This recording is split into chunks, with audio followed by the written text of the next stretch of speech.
No vídeo de hoje nós temos mais um review de livros com a parceria da nossa querida Edições Vida Nova. Seja muito bem-vindo, eu sou o Jean Regina.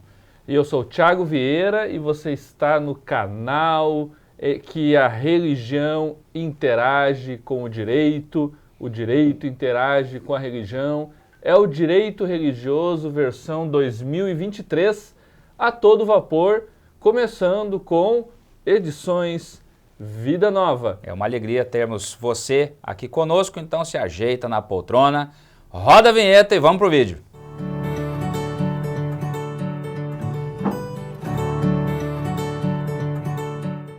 Todos os homens desejam por natureza saber.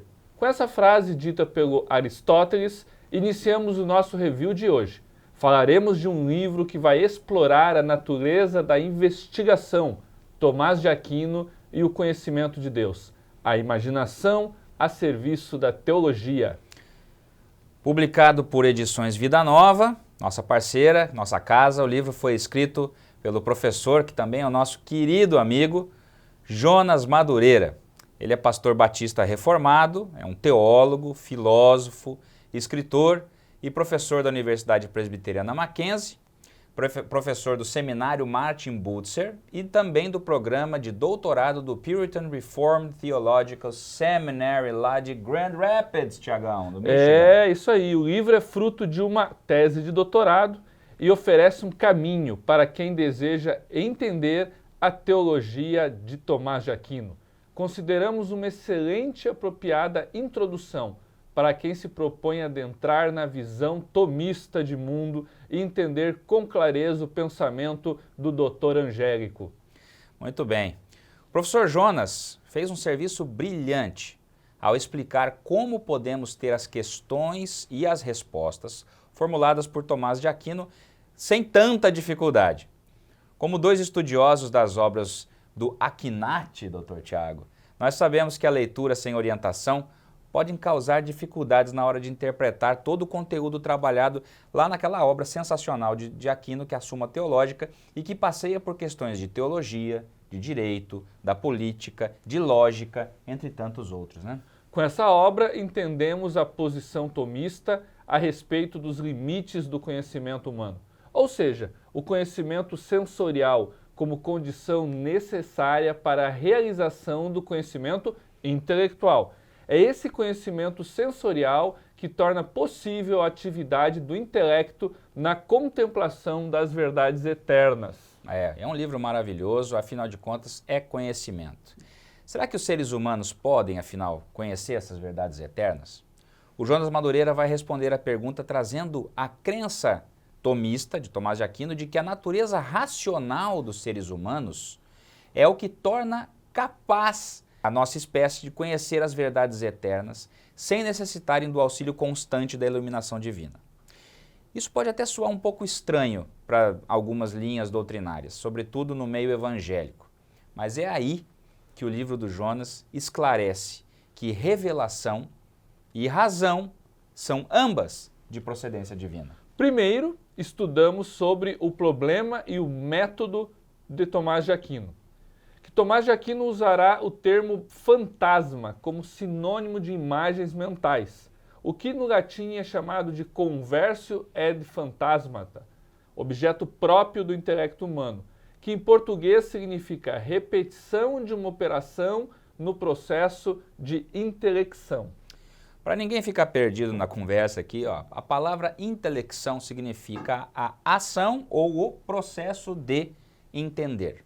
A obra também nos presenteia com a tradução do artigo 7 da questão 84, primeira parte da Suma. A tradução foi feita por Carlos Arthur Ribeiro do Nascimento, que é doutor em estudos medievais e também escreveu um livro chamado Um Mestre do Ofício de Tomás de Aquino. Em seguida, o leitor terá acesso à análise do artigo 7, onde ele vai apresentar o artigo no contexto das questões referentes ao conhecimento humano na Suma Teológica. Em seguida, a estrutura dos artigos da Suma, que é dividida em 1. Questões dialéticas, 2.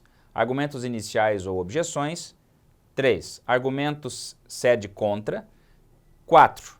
respostas às questões dialéticas e 5, respostas às objeções. Tomás de Aquino, Jean, tem um jeito muito próprio de escrever, o que talvez cause confusão para os leitores inexperientes. Passear pela Suma Teológica exige que o estudioso tenha um arcabouço conceitual prévio, ou seja, só assim ele poderá alcançar uma interpretação coerente do posicionamento de Tomás de Aquino. E é por isso que o livro de Jonas é um auxílio para o viajante. Na terceira parte, ele vai explicar os 3 momentos que constituem a argumentação do doutor angélico Tomás de Aquino: a tese, os indícios que evidenciam a tese e a razão que explica a tese.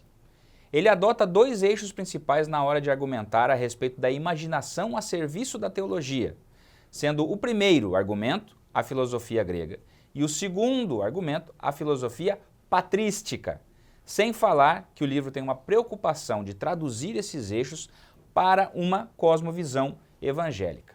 Nosso confrade de BDR, Jonas, também comenta sobre o significado do estado da vida presente, que é o termo que indica o estado natural do ser humano, já que o ser humano é composto de alma e corpo e o objeto próprio do seu intelecto é a natureza ou quididade das coisas corpóreas. É importante frisar que nesse estado a alma possui um modo de inteligir, que é diferente do modo de inteligir no estado intermediário, ou seja, no estado em que nós estamos vivos, que é o estado que antecede a ressurreição, na qual a alma se separa do corpo e depois volta para o corpo. Olha só que profundo isso. A alma é uma substância espiritual, que Tomás chama de substância intelectual. Ela partilha da condição de todas as coisas criadas, que é ser composta, mas não de forma e matéria, mas sim de ato e potência. O papel da imaginação é uma potência sensitiva interna, um movimento que ocorre de acordo com o sentido que tem 2 movimentos. Um primeiro, que depende dos sensíveis, e um segundo, que é responsável pela divisão das imagens e é executado pela potência cognitiva. Também aprendemos sobre o caráter comparativo do conhecimento de Deus. Jonas vai explicar o significado que Tomás de Aquino remete à semelhança entre Deus e as criaturas e como isso possibilita o conhecimento de Deus no estado de vida presente. É importante lembrar o que o autor destaca, que embora as criaturas sejam distintas de Deus, há algo do Criador nas criaturas. E é justamente porque há algo do Criador nas criaturas que o Criador pode ser, de alguma maneira, conhecido. Você terá a oportunidade de entender como Tomás de Aquino recorre a esse pressuposto elementar da teologia cristã e coloca o ato de pensar como um instrumento de Deus para nos fazer conhecer a sua vontade para toda a humanidade. Isso reflete na nossa concepção de vida privada e vida pública e nos aprimora para buscar e promover o bem comum. Tiago, é impressionante como a gente vê a filosofia como uma base de pensamento para que nós possamos fazer tanto teologia quanto fazer direito e assim unirmos isso no direito religioso de maneira a nós podermos servir a sociedade ao também servir a Deus, né? É isso aí. Essa obra do Jonas Madureira é importantíssima para fazer esse elo. Então, não deixe de nos seguir, de compartilhar esse vídeo para o pai, para a mãe, para o irmão, para o pastor, para todo mundo. Por mais que tenha sido um vídeo mais denso e mais profundo, as coisas elevadas são importantes justamente porque elas fazem a gente ser puxado para cima, né, É isso aí. Então, até a próxima! Valeu, gente!